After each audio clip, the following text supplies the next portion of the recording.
environments. Like if you had to use, if you could use a large language model in a top secret environment, it would be dealing with top secret information.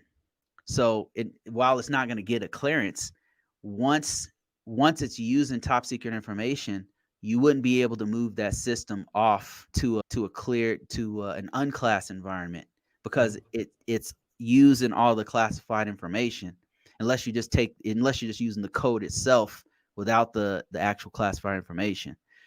It have to be stuck in that environment. Yeah.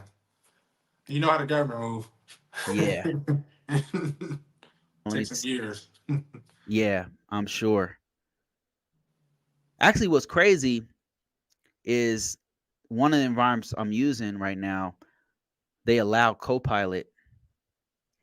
So on the browser, and see if I don't know if this might not be the case in your environment, but the one I'm working on is a government environment, and they're allowing us we can use Copilot. It's right there. It's on the browser.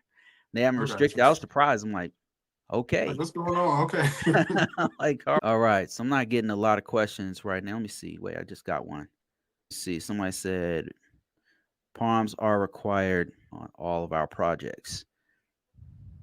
Yep.